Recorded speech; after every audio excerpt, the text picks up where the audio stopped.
He didn't know how long they sat there, but he recognized Megan's voice immediately. He's out there somewhere. I can feel him. I've always felt when he's around. I just hope he'll stop and talk to me so I can explain what we mean to each other. I have to make him believe me.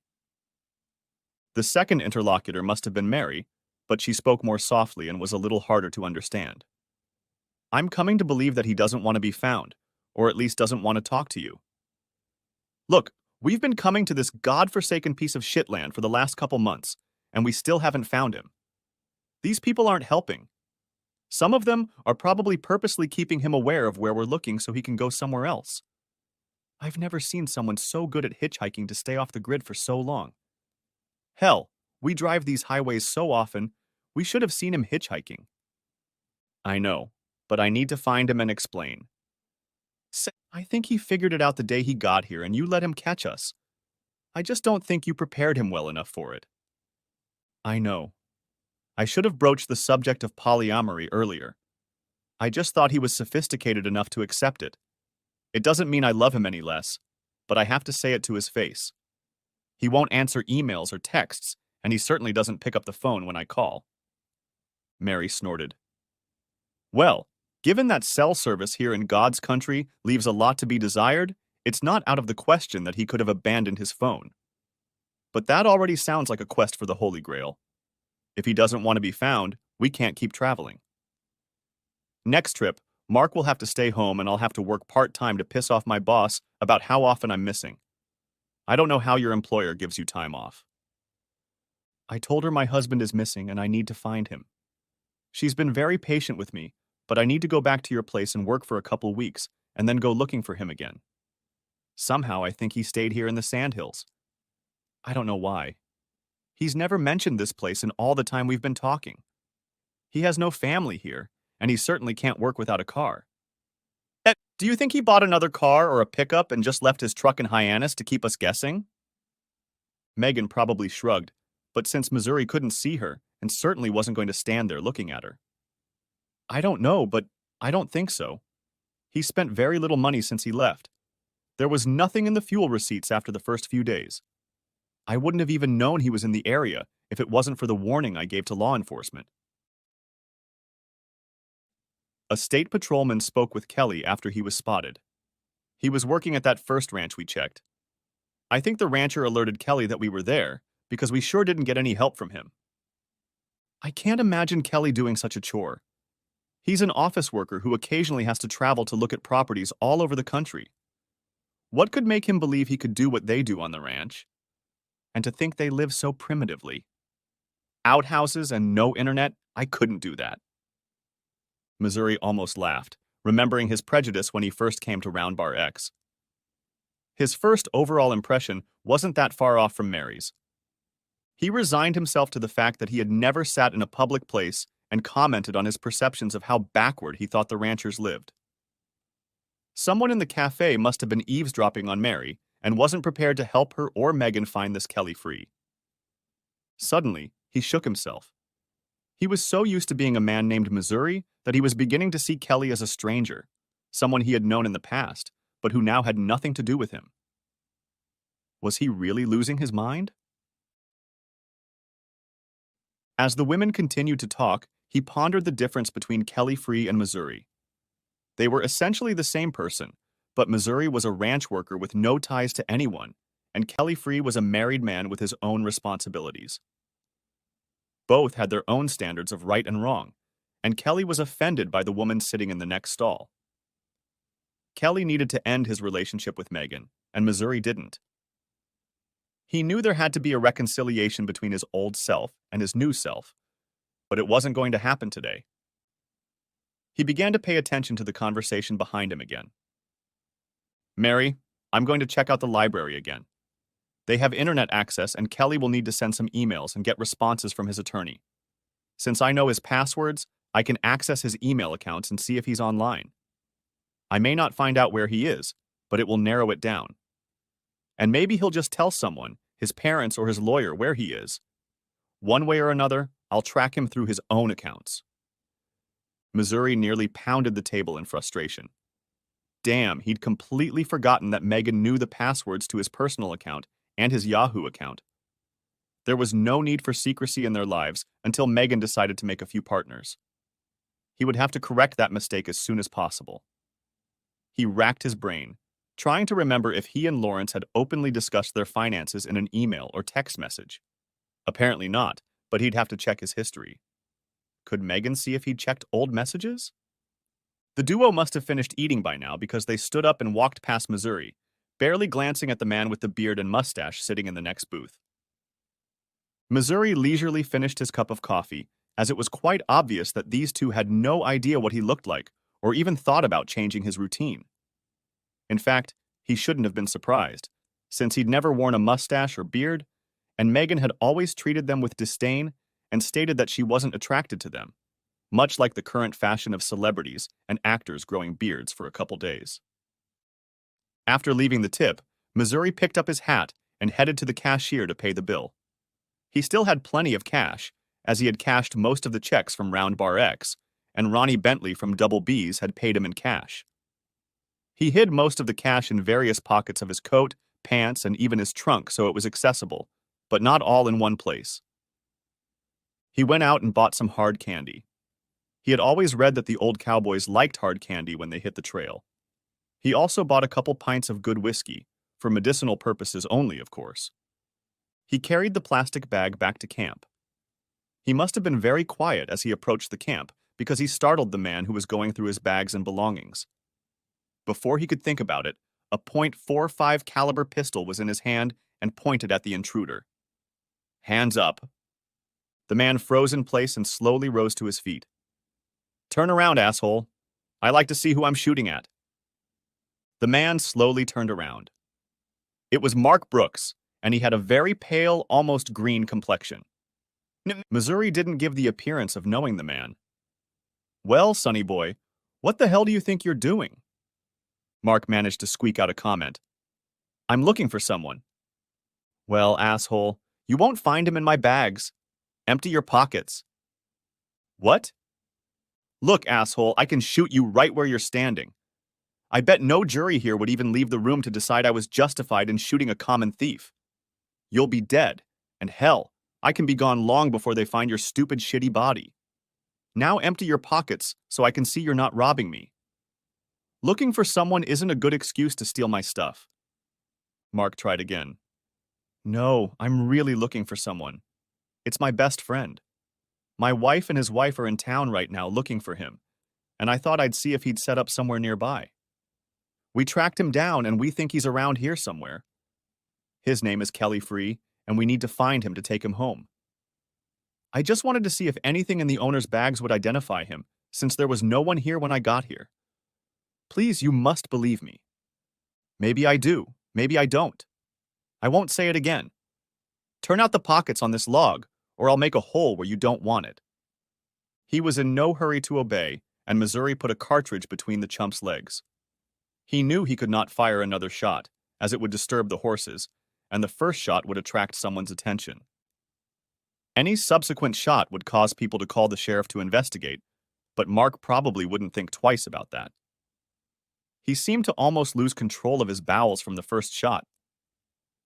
Mark turned out his pockets with shaky hands. Missouri was thinking fast.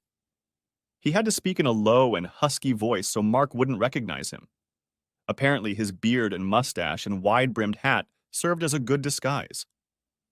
Seeing that Mark had nothing belonging to him, Missouri told him to gather his belongings and put them back in his pockets. Missouri then pushed Mark to the edge of the camp. As he did so, he tried to speak softly. Why don't you leave this man alone? Missouri put the .45 caliber pistol back in the holster on his waistband. Mark began to lower his hands. He's my friend, and he should be hurt. We want him home so he can heal. His wife wants to apologize and bring him back into her life. If nothing else, she just wants to talk to him face to face. She loves him, and he's been gone for months. Mark suddenly gazed intently into Missouri's face. His fright must have passed, and something seemed familiar to Missouri. What's your name, stranger? They call me Missouri. Now Mark's suspicions were aroused. Why do they call you Missouri? Well, everyone has to answer to something. Texas is too common a name, Oklahoma is too long, so is South Dakota. Iowa just sounds silly, Kansas isn't too popular in the beef state, and Nebraska would be a silly name here in Nebraska. And I don't bow Aksar Ben, which means Nebraska backwards. If I were in Missouri, I'd probably be called something else. But what's your legal name? The .45 came up again. You know, if you ask something like that, you might feel very bad, very bad. For all you know, I'm a fugitive felon. So why don't you learn a little lesson and go back where you came from before you find something you can't digest well? Mark's eyes went wide as the .45 still looked like a gun to him. He nodded and slowly backed away. Stumbling a couple times, he turned to see where he was going and was soon running for his life. He didn't look back. Missouri smiled crookedly. Yes, now they would know what to call him when searching for him. Mark was no fool. The disguise had worked for a little while. It wasn't really a disguise, but rather an easy way to come to terms with being away from civilization. Missouri immediately began setting up camp. Wherever Mark had parked, he had to get there quickly. Either the sheriff or Megan would be looking for him soon. His camp was among trees and brush, so he started downstream to use the brush and trees for his cover compared to the open area surrounding the town. If he could get over the hills, he could hide again, but since he didn't know how much time he had to just do it. Since he had camped many times before, it didn't take long, only about 10 minutes. The horses were ready to rest, and Missouri let them go a couple miles down the stream before getting out and starting to circle around Gordon.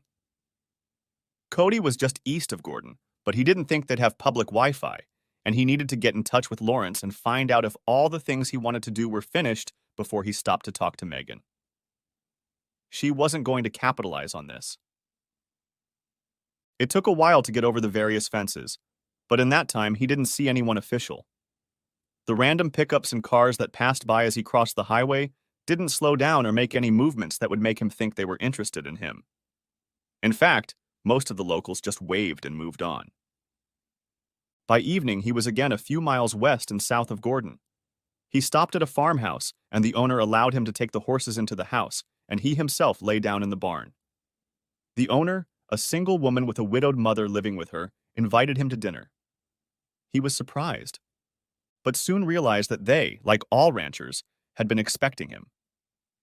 Martha, the hostess, laughed when he asked her, "Missouri, everyone in the neighborhood is looking out for you. When those 3 idiots swooped into town, no one offered any news about the guy they were looking for. Yeah, we're not as stupid as they think we are. We know who you are, but we've also heard that you're hardworking, keep sober, nice to women, and a friend to anyone who needs one, and that's why you're one of us." They take a look and go home. The story goes that they come every other weekend or so and ask questions. Most of the ranches you drive through know you've been there, but no one bothers you. When you come into town, no one asks you questions. We all assume you have your reasons for being here and not talking to her, and that's good enough for us. Someday, perhaps you'll tell the real story, but I warn you that gossip is probably better. He smiled at her and continued to tell his story. He started with his old adage about bad things coming in threes and outlined it to her. After telling the whole story, she smiled back at him. You know, God works in a very mysterious way. You believe that 3 bad things have happened to you. First, you lost your job. But think about it. Your boss was an ass who kept trying to get you to live large and didn't appreciate you. Now you're free to do the same thing your way. And from what you're telling me, there are plenty of clients who would be happy to do it your way. She paused. The second unpleasantness was when you discovered that your wife was a whore and had no morals. Losing your job that day allowed you to find that out. How long would she have continued if you hadn't known? You say she had planned for that particular day, but was that really the case? Was she really just going to keep acting the way she was acting and hope for the best? No. This bad thing turned into a good thing. You got out of a horrible mess you got into through no fault of your own. Missouri hesitated and began to agree. He was healthier and more mature now than he had been when he worked for Jerry Myers. He thought his plans ahead, though now it seemed to him that he lived day to day, traveling on horseback. She continued. Third, your pickup broke down in Hyannis. Things probably couldn't have been better if you had planned for it. The whole thing with driving west out of Missouri, turning north into Nebraska, then turning around and heading for Sandhills. I believe God was sending you for healing. He wanted you to meet that rancher. He wanted you to calve and make hay. You needed a change, and he provided it. I think you do look different than you did a few months ago. You said yourself that your wife walked past you and didn't recognize you. Another idiot passing through your camp might think it was you, judging by your name. But since no one came out to him right away, he's either too afraid of the new you or doubts it's really you. She took a breath before continuing. You probably look older. Since you don't wear sunglasses, you have to squint against the sunlight. A few gray hairs have appeared in your beard. Your hair is now shoulder length, and I imagine that when you worked in the office, you were usually short-cropped and clean-shaven. Your hair even curls, and I'm willing to bet it wasn't long enough for that before. I'll also hazard a guess that sitting here with me is the most you've spoken in a while. Your voice gets rusty when you don't talk much. That guy, Mark, couldn't claim to have heard your voice specifically. Missouri chuckled. He did look very concerned when my gun ran out. She laughed. Oh my God, everyone's going to laugh about that. I know I'm not supposed to tell anyone about what you told me, but I'll have to do it the next time I'm in town. It will probably be tomorrow, since I have to go to church and do some work on my books. Missouri finally had something to smile about. This lady, at least 60 years old and very large, was cheerful and had a fine character. Her mother was still able to move around and help, but was more abrupt in her demeanor. It was hard to picture them as mother and daughter. Missouri stayed there for a few days before heading back to town. He camped again on the outskirts of town and went about his business.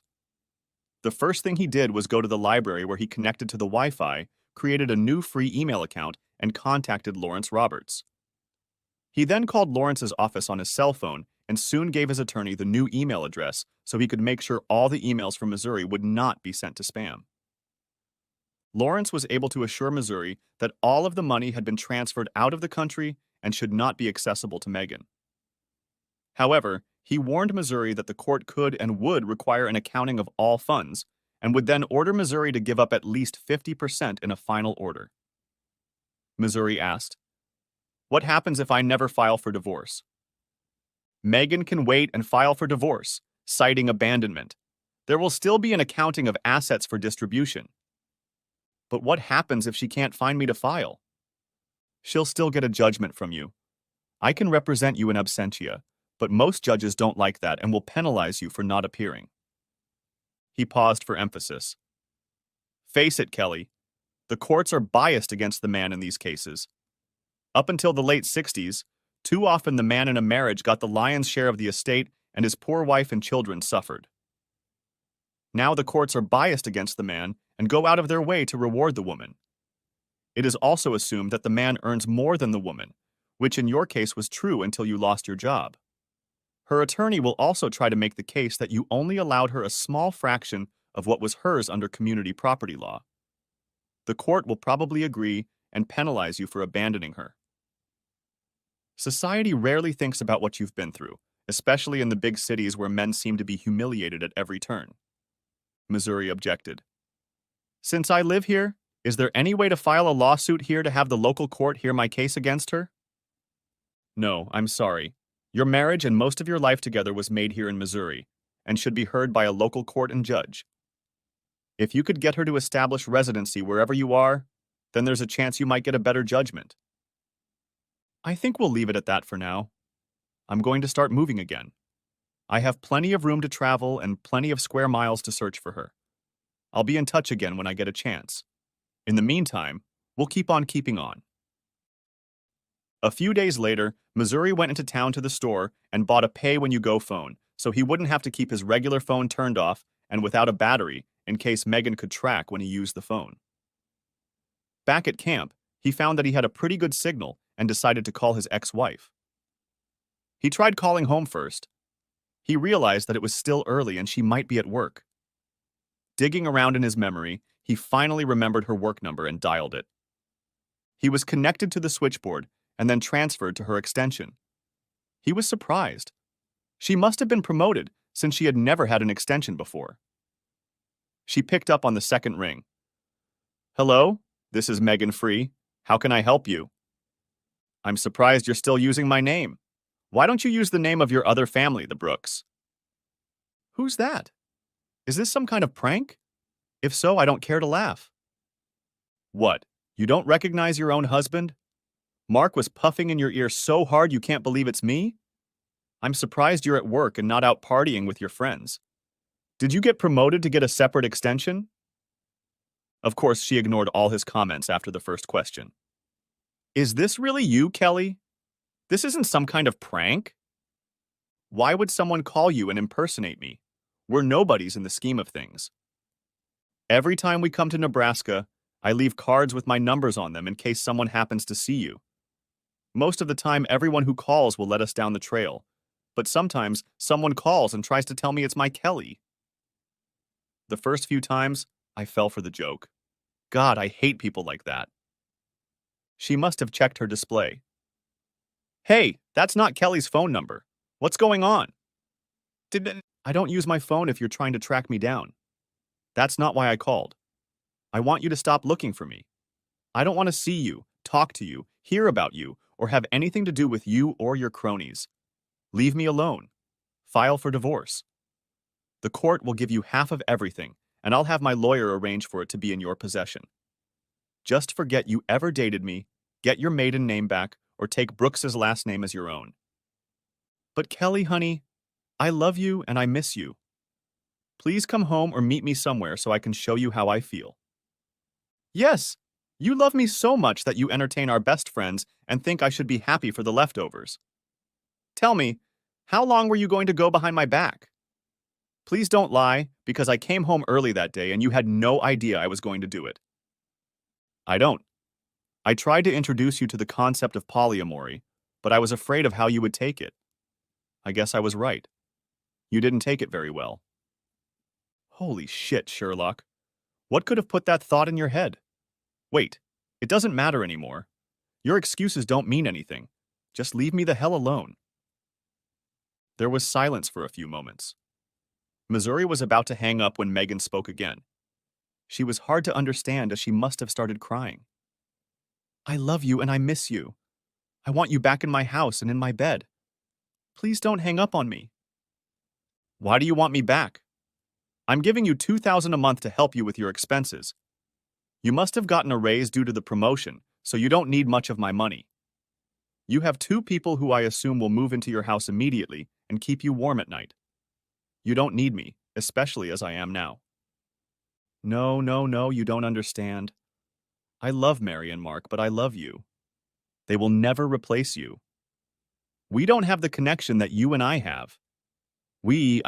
Mark and Mary, don't dream together like you and I did. I want and need that.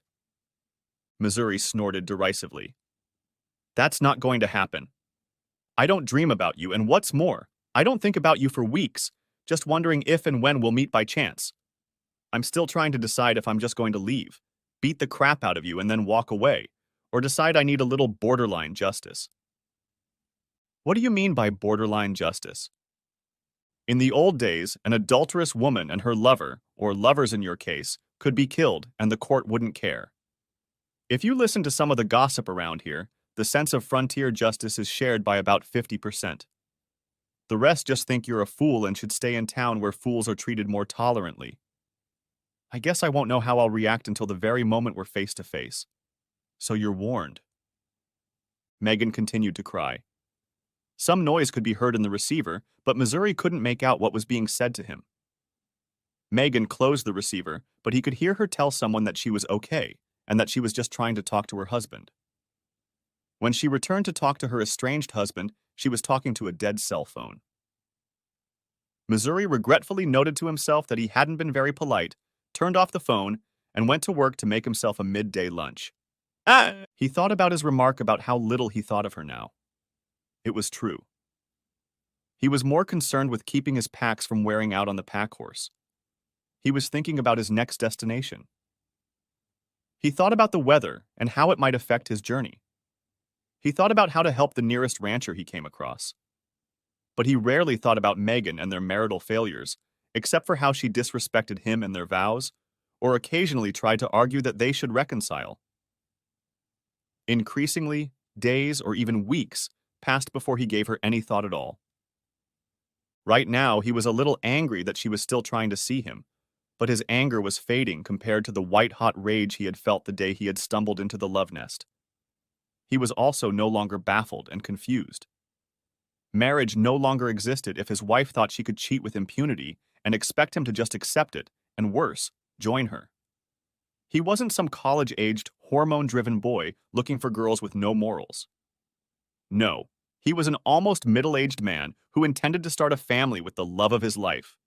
And she turned out to be just an overgrown sorority slut. In fact, his distancing himself from Megan and their marriage was doing just what he hoped it would. To be honest, he was quickly moving into a stage of indifference towards Megan. He was beginning to forget about her and her actions. Soon he would be able to just shrug at the memory of what she had done to him and their marriage, and maybe sigh at what could have been. Finishing his lunch, he told himself that he should file for divorce from her soon and take control away from the witch. She could use some delaying tactics, but not prevent the divorce. With that thought in mind, he logged onto the internet on his phone and sent the appropriate message using his new email account. Soon, it would be ready. The next morning, he broke camp fairly early and headed south again.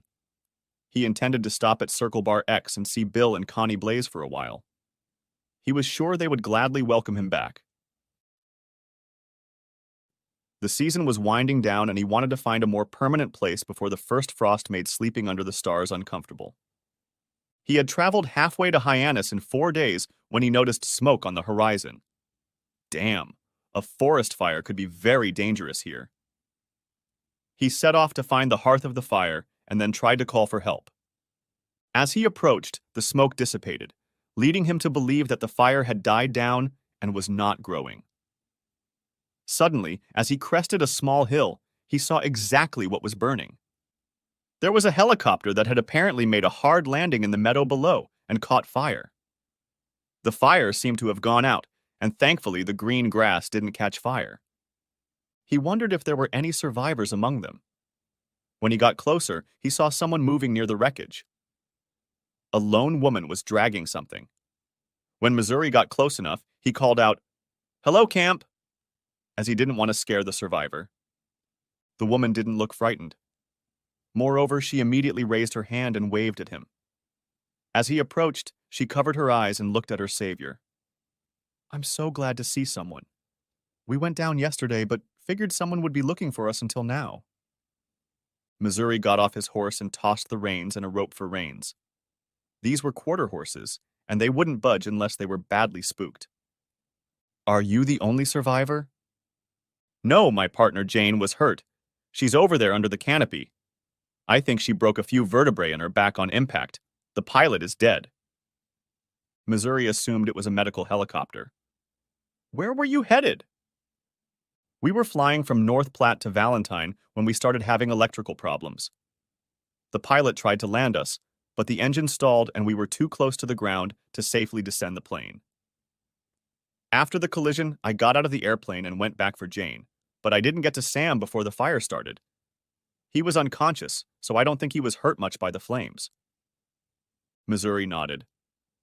"Why were you so far west if you were headed to Valentine?" He waved his hand toward the northeast. "It's over there, and you're not in a direct line between North Platte and Valentine." "Oh no, that can't be. No wonder they haven't found us yet. They'll be looking for us to the east. Sam said he didn't trust the GPS after the power surge, but it must have led him here. The radio went out during the power surge, and we didn't have time to use the satellite phone before we went down. Why not use it now? You should be able to get into the satellite." "It was in the bird when the fire started. I grabbed my survival gear and threw it to safety, then went to get Jane. It was too hot in the cabin by the time I freed her." Missouri nodded. By then, they were near a small shelter. He could hear the second woman moaning in pain. The first woman shrugged. I couldn't get to the medication either, so she's in a lot of pain. With her injuries, I can't move her anymore or she might have permanent spinal cord damage. She's a nurse and I'm an onboard paramedic. I've made her as comfortable as possible. Missouri looked around, then pulled out a pocket GPS unit. After studying it for a minute, he came up with a plan. Look, there's no cell service here either. I see there's a ranch about 10 miles south of here. Unless there are a lot of fences in between, I can get there in a couple hours and use their phone to call for help. I've programmed your location into the GPS, so help won't have to search long to find you. I will leave my pack horse here as it has food in it. There is also a small stove and a tent here if you need it. The paramedic nodded. I wish we could go with you, but we'd better stay close to the bird in case the emergency locator suddenly goes off before you get to help. Missouri quickly removed the packs from his pack horse and staked it out to get to some good grass. Then he climbed back into the saddle. Before setting off, he gave it a moment's thought. Since you'll probably be gone before I can get back here, just tell the others to leave my horse and packs here, and I'll come back and get them. She nodded. Good luck to you and your partner. I'll call for help as soon as I can get to the ranch. With those words, he did something he very rarely did. He never wore spurs, as there was no need to go fast, but now he kicked the horse's foot over the spurs and started at a gallop. It was too far for a spur race, but he and his horse would make it in time to escape. Stopping only to swing over a couple of fences, he picked up the pace. The horse rested while he pulled out the braces and lowered the wire so they could get across safely. He didn't bother to fasten the fence back up. The usual tension of the wire should have sufficed for the time being. Missouri, as he expected, galloped into the ranch yard a couple hours after leaving the crash site. Fortunately, the rancher was home, so he didn't have to search the house for a landline.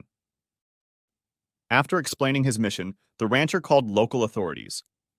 It was about a 30-minute drive to the nearest fire station and ambulance, so the rancher and his handyman traveled by pickup truck and UTV to the scene. Extra blankets, food, water, and bandages were hastily thrown in. Armed with Missouri's GPS data, they were soon blazing on the horizon. Missouri didn't go with them, as he needed to take care of his horse. He took off his saddle and began rubbing the animal down. As he worked, he heard and saw several helicopters. One appeared to be a military helicopter and the other possibly a medical helicopter. Both were flying on a course that should have gotten them to the site without any problems. He assumed that the local sheriff's department had told the searchers where the helicopter had gone down. The paramedic, whose name Missouri realized he had never asked, and her partner Jane would soon be on their way to the hospital. After letting the horse rest, Missouri got in the saddle and set off to fetch the pack horse and the remaining supplies. Along the way, he replaced staples in a hedge. The fire department and the local ambulance were on the scene when he pulled up to the crash site. A large car was parked so as not to leave a trail that might interfere with the investigation, and a couple of smaller cars pulled up close. An ambulance was also parked away from the accident scene. Somehow it missed the return of the rancher and his crew, as it was the only civilian there when it reached the crash site. The sheriff and several deputies were present to guard the scene and keep gawkers and predators away. One of them told Missouri that the poor pilot could not be moved until the NTSB arrived on the scene. Missouri shook his head at the disrespect for the dead, but decided it was no longer his concern. He did what he could. He began to pack up his horse to continue his journey. Missouri had already packed up and was ready to leave when one of the men with a badge stopped and asked, "You know, in all the time you came out of nowhere, we never asked your name. Surely the investigators will want to know who you are." "I guess you're the guy named Missouri, am I right?" Missouri nodded. "You've probably heard my story. If it's possible, I'd like to stay just Missouri in the reports. I'm not quite ready to see my wife yet, so I need a few miles between here and where I'm headed. Could you also please not tell them which way I'm headed?" The sheriff nodded. None of the firefighters or medics were close enough to hear the conversation. Later, they would all just say they looked up, and Missouri had already disappeared behind the nearest hill. Of course, the sheriff was no fool. He knew Missouri's real name and gave it to the NTSB investigators, but didn't tell the reporters when they arrived on the scene. Missouri didn't realize it, but his travels were approaching legend status. Megan and Brooks continued to travel to the area regularly, but every person they talked to allegedly saw Missouri in different places, sometimes many miles away on the same day. He was credited with rescuing ranchers and travelers. All claimed to have heard from someone talking to someone who had spotted him and his horses. Sometimes he was seen wearing a brand new white hat, reminiscent of the Lone Ranger, sometimes a black hat. His horses were remarkably different. Some witnesses swore he rode a Palomino that was almost pure white. Others thought he rode a roan, maybe even a paint. Every case that was made against him gave him an almost mythical status. Girls and young women swore they had helped him in his time of need. Each of them smiled secretly when asked exactly what kind of help she had given him. Several of the ranchers where he stayed for days or weeks had daughters of suitable age, and they all claimed that Missouri was a true gentleman in every sense of the word. And his skill as a cowhand approached the legendary.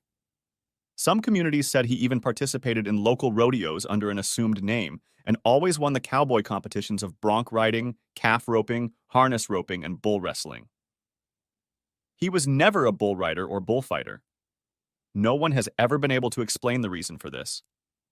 His horses also had legendary status. Many cowboys claimed that they were allowed to ride Missouri horses in corral competitions, as well as in barrel racing and team roping events. One barrel racing contestant claimed that her horse went lame before the event, and Missouri demanded that she get on his horse, even though he had never competed in a barrel race before, and that she won that night. Missouri was just outside Circle Bar X when a state trooper stopped him for a chat. It was rather odd. He couldn't have been speeding on horseback and was riding parallel to the highway, but kept off the road. This was in case Megan and her lovers were nearby. As it was, the patrolman stopped at the gate and waited for Missouri to approach him. He noticed that Missouri was now carrying his .45 on his hip. "Son, could you light a cigarette for a couple minutes? I'd like to have a little chat with you if you don't mind." Missouri threw a leg over the pommel and horn and leaned back. "No, I guess not. I don't need to go anywhere anytime soon. Just heading down the road." "This isn't Bill Blaze's ranch, is it? They say he's a close friend of yours." "I wasn't so much a friend as a mentor and boss when I first came to Sandhills. Gosh, has it really only been 4 or 5 months?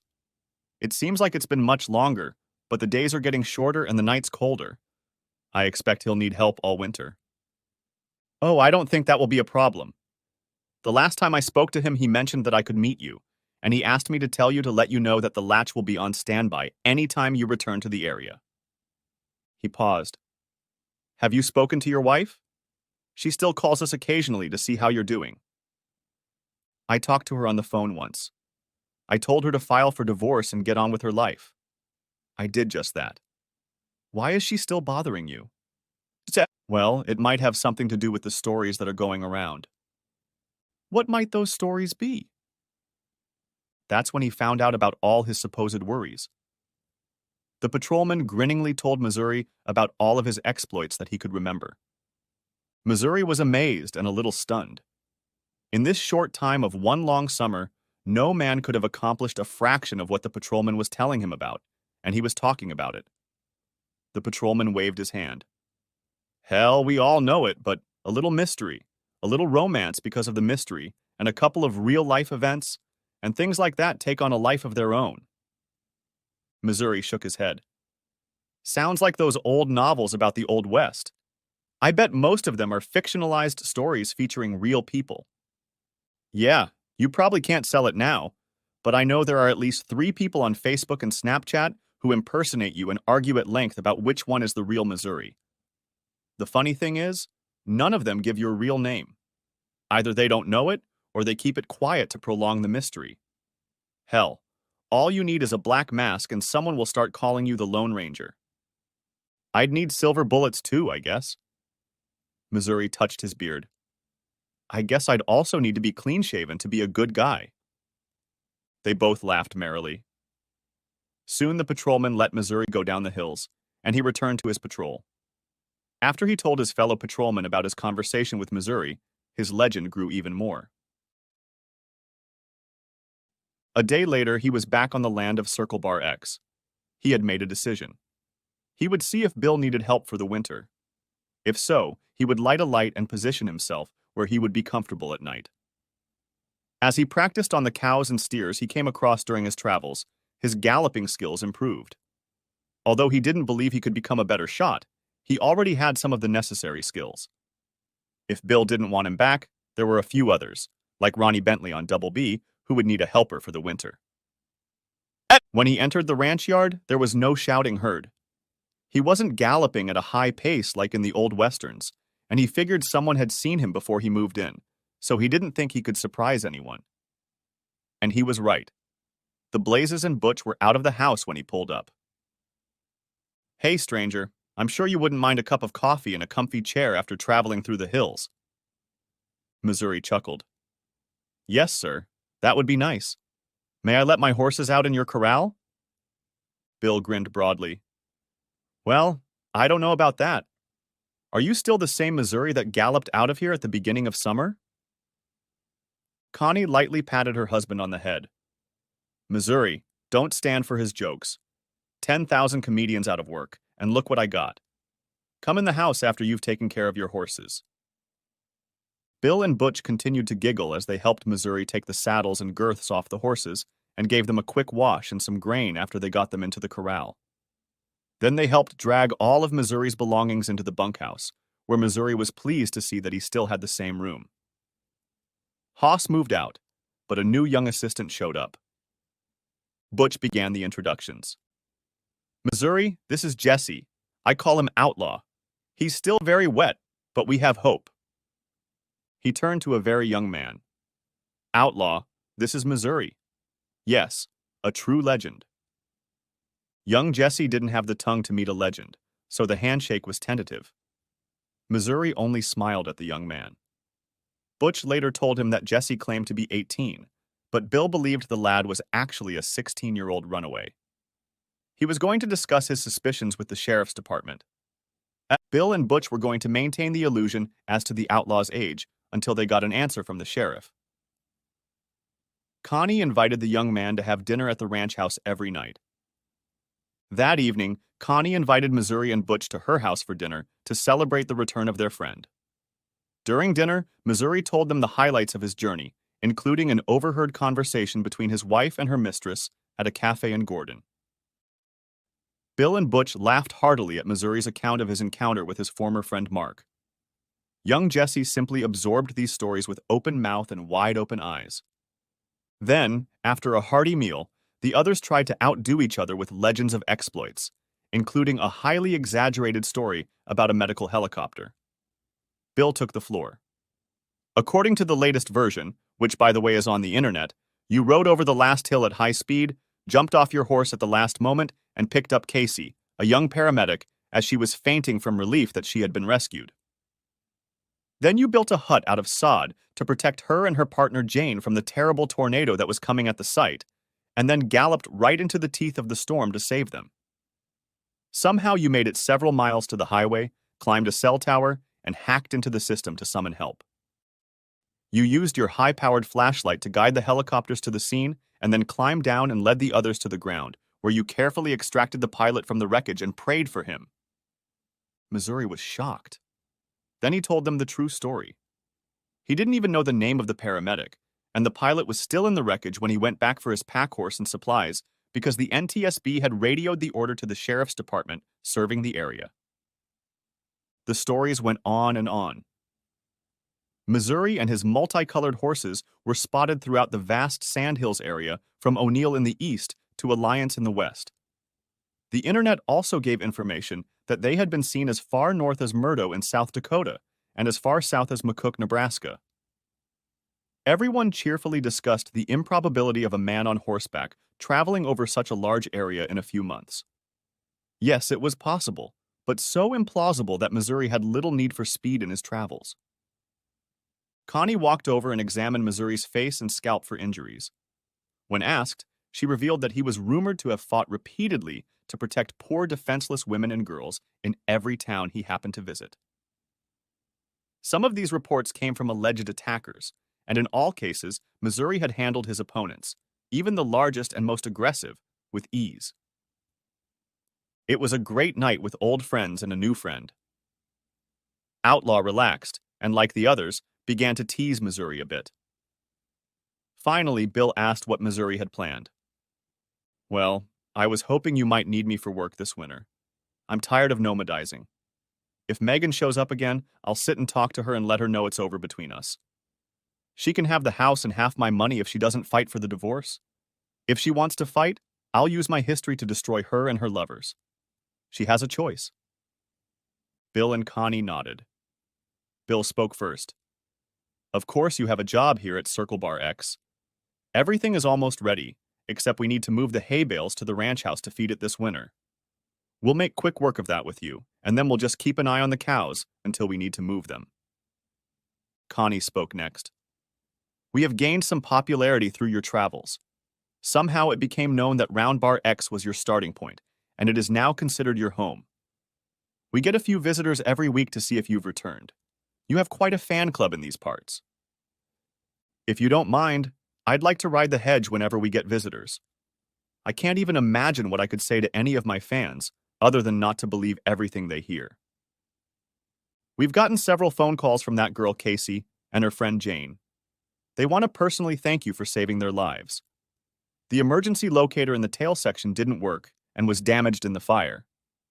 Who knows how long it would have been before they were found?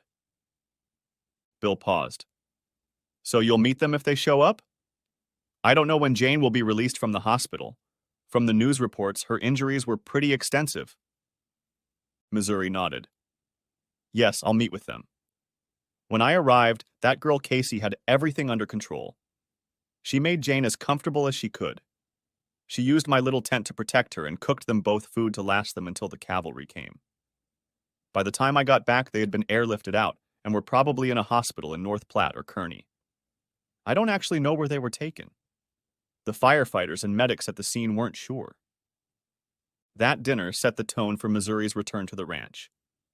He discovered that Bill had driven down to Hyannis and picked up Missouri's pickup truck. It had been stored in one of the machine sheds. Missouri had it mounted on a used horse trailer he bought locally. If he needed to travel again, he could take his faithful racehorses to new lands, including Wyoming or North Dakota. He stopped by the Alliance to change his clothes, as they had become badly worn during his travels. He used an old hat with a 3-inch brim and changed his beard to a goatee with a mustache. No one seemed to know who he was when he went into the various stores to store. That suited him just fine.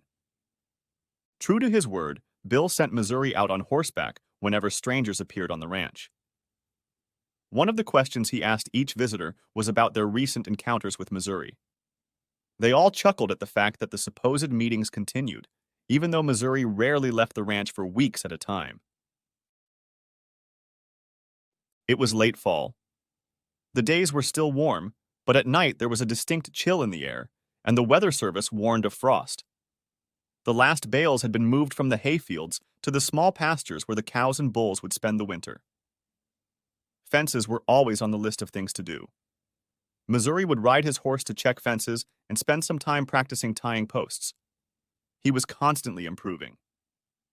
He still carried his .45 caliber pistol on his hip in case he came across an aggressive coyote or maybe an upset badger. In early November, the dreaded guests showed up. Megan arrived with the Brookses at Circle Bar X. For the first time since the search began, and the 10th time she had come to the ranch, she was invited into the house, and Missouri was sent for. The Brookses were emphatically told that they were not welcome and that they must remain in the car. At this, they rebelled, but Butch had a word or two with them, and they suddenly stopped being so belligerent. Butch told Bill later that he had just informed them that there was plenty of empty space for a couple of lonely graves, and it seemed to knock them out of their minds.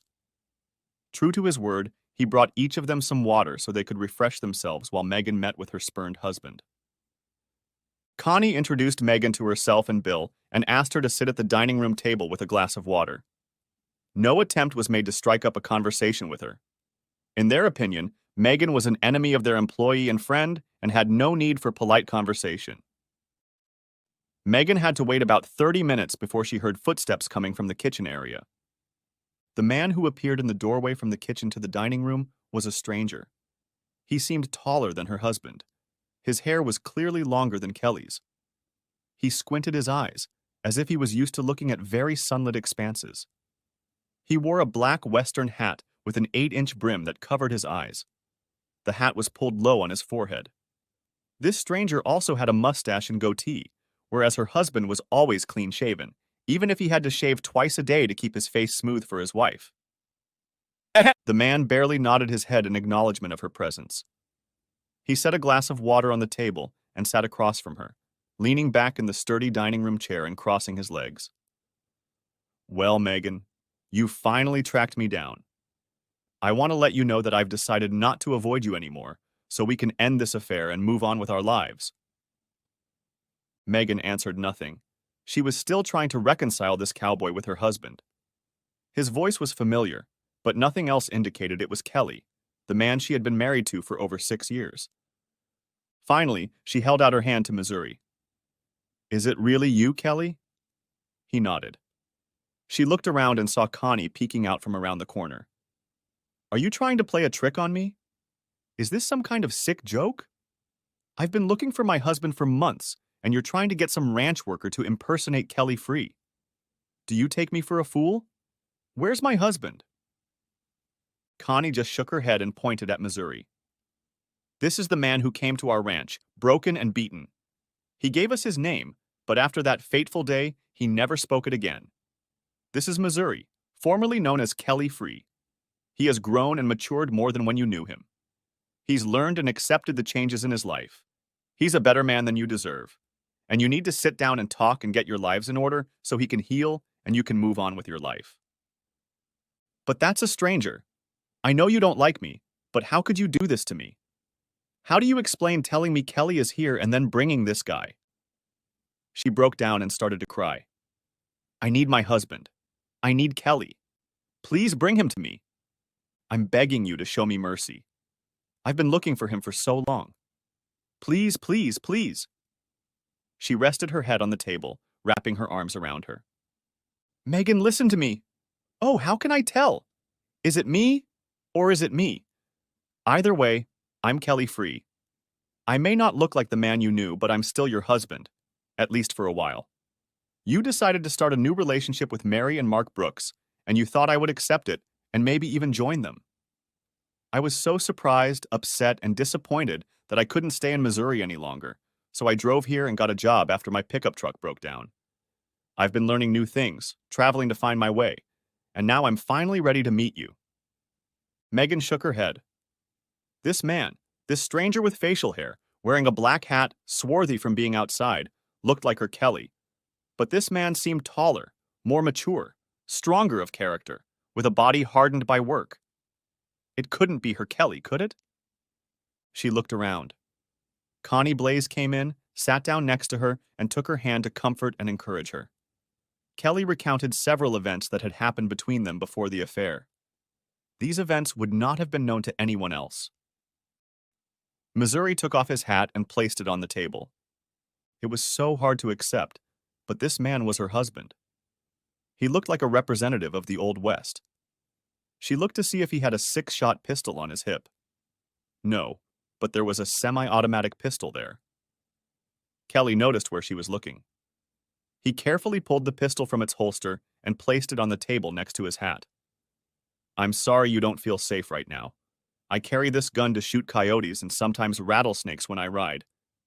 Carrying it is so natural now that I ignore it and take it off when I don't need it. But why did you leave me? I love you, don't I? I left because it was obvious I wasn't enough for you. You broke the vows we made to each other in front of God, friends, and family. You took other lovers without discussing it with me. You have trampled on my heart, my feelings, and my desire to stay married to you. You showed the utmost disrespect to me in our marriage. I had to leave to deal with all of this. I finally came to terms with the way you treated me. But it was just Mary and Mark, our friends. We were just expanding our relationship with them. Sharing our bodies made us all closer. Maybe it felt that way to you. I felt betrayed, resentful, and sick in the head when I came home unexpectedly and found you all partying in my house, not to mention my bedroom. I had to leave before I did something humiliating or something that would cause great and lasting harm to you and your cronies. What do you mean by humiliate yourself? As I stood in the doorway watching, I couldn't decide if I should fall to the floor, curl up and cry my eyes out, or run to the bathroom to puke my guts out and then cry or just come in and beat you all up for what you did to me in our marriage. When you got out of bed and approached me, I was so disgusted that the only way not to push you away was to leave immediately, which I did. He paused to look at the expression on her face. She still seemed to be in denial that she had hurt him. He continued, I drove around the city for a few hours until I was out west. I finally decided that as long as I was moving, I didn't need to decide what to do with you. When I got stuck here in Hyannis, I had to accept the reality of what you did. At that point, our marriage was over. After that level of lies and disrespect, it's impossible to go back. I still wasn't ready to confront you, so I accepted a job at Circle Bar X. These people didn't have to accept me, but they did. They didn't have to offer hospitality to a stranger, but they did. I knew nothing about working on a ranch, but they accepted me, took care of me, and taught me how to work hard.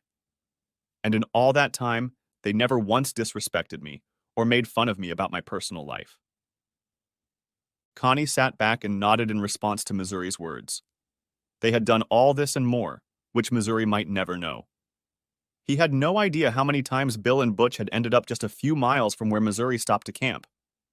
They were always ready to give him help if he needed it. And they were proud of the fact that in all the months of traveling, he never needed them once. He had become the hero that Zane Grey, Louis L'Amour, and many others had written about. He became a man to ride the river with. He was welcomed wherever he went. He was one of them, a sandhiller. He would stand tall wherever he went, across the country or into the city. She thought of his old boss. What was his name? Jerry or Terry or something? She was willing to bet his former boss wouldn't dare criticize Missouri now. Now he had the face, the confidence, and the backbone to look any opponent in the eye and back up his words with physical action if necessary. For some reason, Megan was still in denial about Kelly's presence after such a long separation. She sat back and shook her head. This couldn't be happening to her. All these months, she'd been feeding herself the illusion that Kelly was hurting, but he would throw himself into her arms again when they finally met. He loved her and needed her in his life. That was the illusion she had been building in her mind for months. It still seemed to her that Kelly would accept her lifestyle. All she needed to do was put Kelly to bed, and all would be well again. Kelly realized from the look on her face that she was still committed to the course she had started last spring in Missouri. He shook his head. He had no idea how to make her finally realize that her dreams were now a nightmare for him. There would be no reconciliation. He tried again. Megan, since you believe I'm Kelly, let's cut to the chase. When you get home, you're going to be served with divorce papers. Please just sign them and let the divorce take place. I've been generous. You need to read the papers to see if the agreement I proposed is fair. After that, you can openly build your life with Brooks. She shook her head in denial. No, I'm not accepting that. You just need to experience it. No, Megan, I won't. It's not going to happen. This lifestyle is not for me. You need to leave and not try to see me again. I'm coming to the judge's hearing. If you try to stop the divorce, I will call every news service I can find and tell them the whole story. Your parents and friends probably won't want to be around you anymore because they won't believe your shitty lifestyle. The Brooks will probably be embarrassed, and I think they'll dump you when things get a little rough. Just sign the papers, and you can live in your delusion for as long as you want. He stood up and walked away from the table. He finished speaking, though Megan was still trying to somehow justify her lifestyle and pull him into her sewer. As she spoke, she tried to stand up, but she was having a hard time doing so. He hadn't noticed it before since he was only looking at her face, but her stomach was bloated. So, Looks like Mark had a pretty good swim. When are you due to give birth? Do your parents know who the father is? Or are you lying to them? She gestured to her belly. It's your credit, Kelly. Part of the joy of the day you came home early was the anticipation of joy when we told you were going to be a dad. I was hoping that news would help you be part of the process, since Mark and Mary have already agreed to be godparents. He burst out laughing. Do you really expect me to believe this new pile of horse shit you're shoving down my throat? Do you really believe that the news of your pregnancy, possibly with my offspring, but more likely Mark, will make me so happy that I will immediately jump into your cesspool of shit? You're more delusional than I could ever imagine. Missouri turned toward the kitchen door. When your bastard child is born, we'll do a DNA test. If it turns out he's mine, I'll gladly pay child support, but I won't ask for visitation or custody. As far as I'm concerned, it's not my child and will never recognize me. He can call Mark Daddy. Then he walked out the kitchen door. Megan rushed to stop him, but in time to see this man, her husband, almost a stranger, grabbed the reins and mane, jumped on his horse, and galloped out of the ranch yard at a good pace. Missouri didn't bother to look back at her tear-drenched face. Megan finally realized what she'd done. Ever since she'd discovered the pleasures of polyamory, her life had gotten worse, not better. All her plans had been in vain. She didn't have a husband. Her job was pretty shaky since she had taken so long to find one. Megan slowly crept back into the dining room where Connie was still sitting.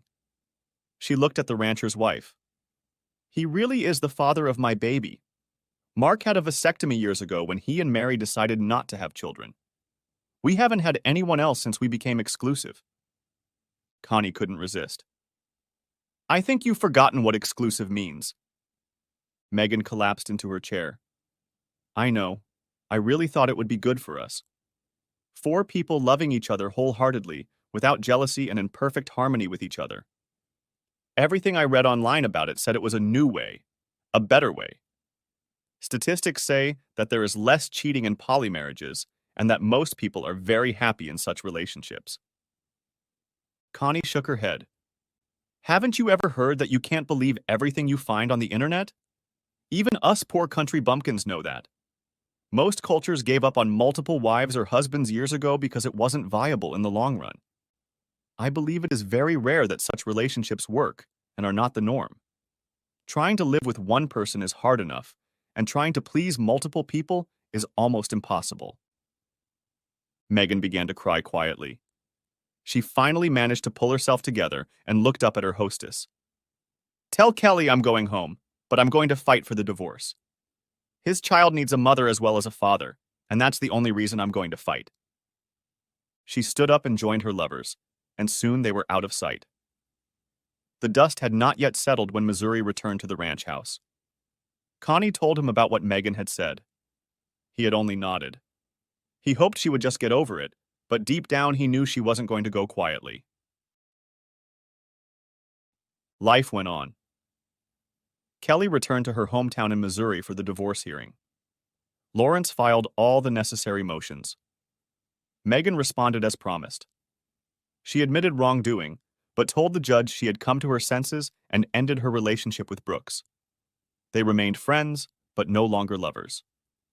She asked for counseling.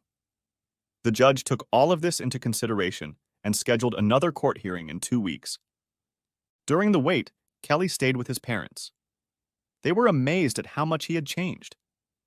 They were also happy about the change, but were very disappointed by Megan's outrageous behavior. They truly loved her as a daughter, but for what she had done to their son, she was persona non grata. During the waiting period, Megan went into labor and gave birth to a beautiful baby girl whom she immediately named Kelly. DNA testing revealed that she is a descendant of Kelly Free. Kelly's parents forgave Megan a little so that they could bond with their granddaughter. Kelly visited the hospital before Kelly was released to go home. He didn't want to admit it, but she had touched his heartstrings. If only Megan hadn't decided to entertain Brooks, they would have been so happy to have little Kelly in their lives. Now, he would be a part-time father. Megan took little Kelly to Fry almost daily to visit her grandparents. Kelly tried to avoid these visits. He always left immediately after Megan arrived.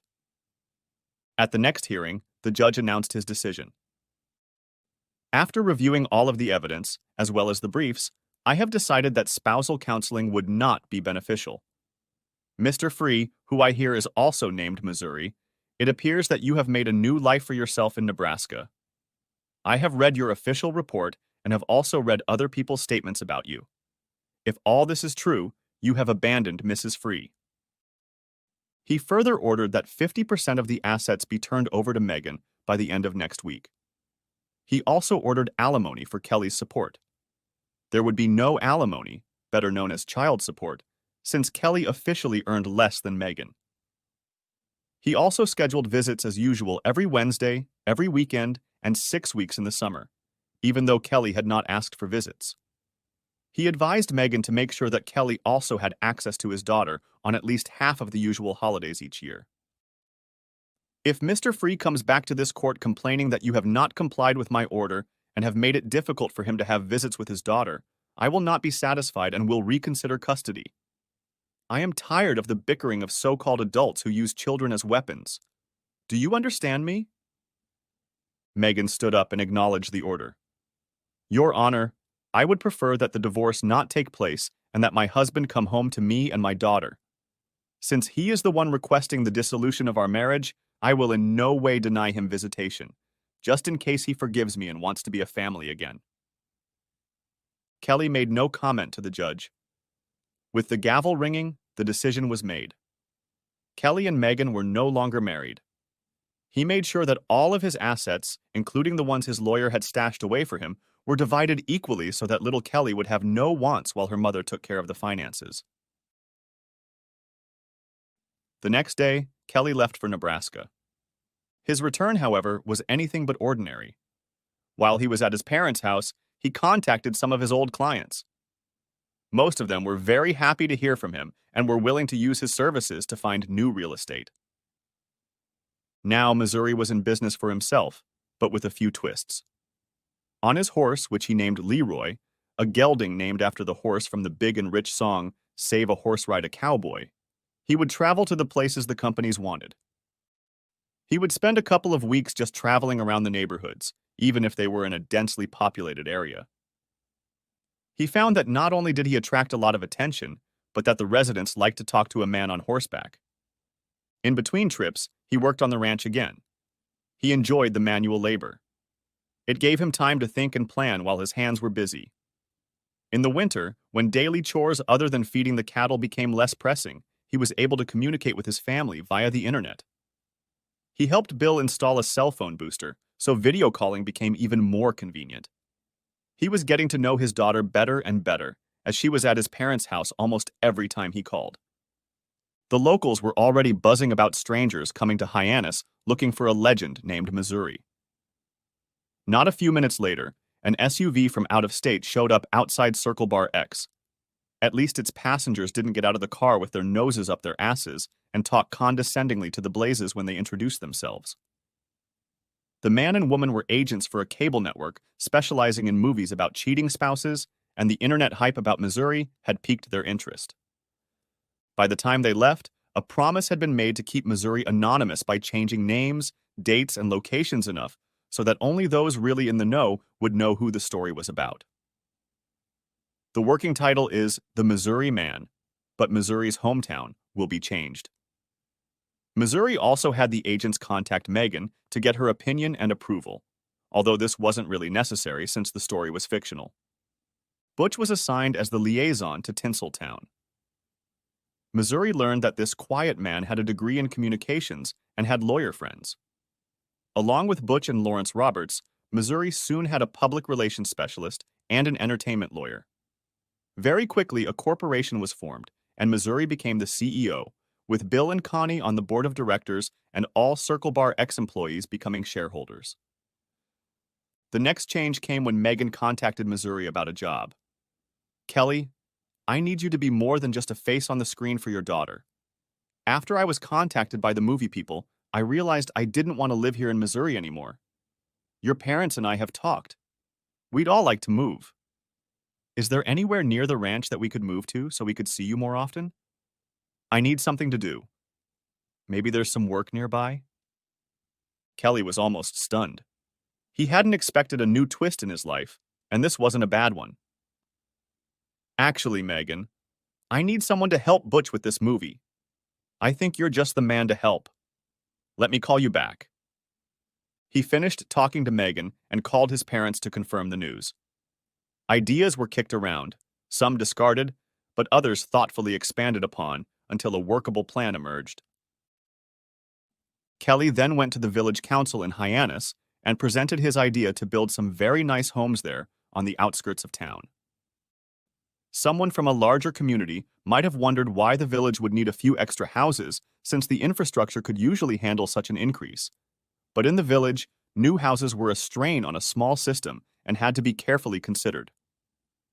Fortunately, the village was able to handle the increase and the new construction was approved. Megan immediately set about moving in. Kelly found a small but livable mobile home for her. Soon she and Kelly were settling into their new place.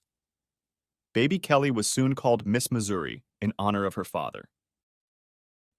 One of the writers of the movie also drove the RV and parked at the campground, and the movie was immediately expanded to include these new events. The Man from Missouri was soon divided into several parts. The first part is the original story of betrayal and healing. The second part would be about divorce and redemption. The screenwriter was going to use creative freedom to get the couple back together. This part could end up on another cable channel specializing in love stories. The screenwriter was also thinking about how to include some legendary events attributed to Missouri in between the first and second installments to keep things interesting. Some advocated for an episodic series rather than just a couple movies. What about Missouri's personal life, you ask? No, it was over between him and Megan. They became friends and also became Miss Missouri's parents, but that's about it. But Missouri was not destined to be alone. While the high-end modular homes were being planned, built, and then brought to Sandhills for Megan and Missouri's parents, there was someone new in the ranch yard. One day, a van pulled up to them. Missouri was just inside the cabin when a passenger got out. A pretty woman who moved with the aid of crutches introduced herself as Jane Gentry and came to thank her rescuer. Her driver was a handsome Casey, a paramedic from the helicopter. Usually, Missouri tried to avoid his suitors, but this time he decided to sit and talk to the two women. Jane was telling Bill and Connie about what kind of man Missouri was. Casey kept repeating the same thing. Bill and Connie agreed with the women and smirked as they looked at Missouri's discomfort. Finally, Connie asked about Jane's injuries. The blow broke several vertebrae in my spine, so it took me a long time to get back on my feet. I spent several months in a wheelchair while I went through physical therapy. I am slowly getting better and hope to be crutch-free soon. In the meantime, I have obtained my advanced practice nursing license. I can no longer fly, and so I am looking for a place to open a clinic. Do you think Hyannis could use some medical attention? Casey added. I'm working on my nursing license and I want to help Jane. I have PTSD from the accident and I'm working in a ground ambulance while I get my license. This first meeting set the stage for additional meetings to refine plans. A survey needed to be done about whether additional medical care was needed in the small community. A building needed to be found or constructed to house the clinic. Over the next few months, Missouri was so busy helping out at the ranch, moving his parents around, getting to know his daughter, trying to contain the outrageous stories proposed for the movie, planning the clinic, and even making several trips to see clients that he was stumping himself. Jane intervened and forced Missouri to take a break. Her condition improved to the point where she no longer needed crutches, but she still couldn't stand for long periods of time. As she recovered, their meetings went from business to more personal. She was a good-looking 35-year-old who'd been burned by a failed lover in college, and she'd stayed away from men ever since. Yes, she and Casey had had a close physical relationship, but it had ended some time ago, and now they were best friends, almost sisters. Casey had problems with men too, which was why she had stayed away from the male gender before the accident. Missouri, who had suddenly appeared at the crash site, taken command, quickly assessed the situation, and then performed their rescue, was her hero, and she idolized him. They both half-heartedly tuned into him. They had long conversations about him.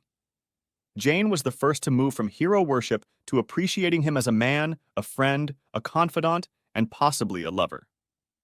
Casey had the good sense to warn her friend that she had better never hurt the man or hell would descend on Jane, not unlike the notoriety that had fallen on Megan's head. Jane convinced Missouri that it was time to get away for a while. It was now the beginning of summer again. The frosts were off the ground and the hills were green and lush. The branding was over, and there were still a few weeks before the haymaking began. This time, she invited herself as a caregiver. She hadn't ridden much in her life, so she got a quick riding lesson. Missouri hadn't wanted to take her along, but after everyone, including Megan and his parents, told him that the days of traveling alone were over, he decided a companion wouldn't hurt. During that week of just riding and relaxing without leaving Circle Bar X, their phones were turned off, and they became more than just friends or caregiver and receiver. They became close to each other and were engaged when they returned. When the couple left for a week, Megan realized that she would now completely disappear from Missouri's life, except for her role as a co-worker and co-parent. That's when she gave up and began to see Butch as her next and hopefully last love. Over time, Missouri was joined by two half-brothers from her father, the legendary Missouri Man and Jane, and two half-sisters from her mother and Butch. She was a wonderful and very well-developed big sister and friend to all. Bill and Connie were like grandparents to the clan. The end.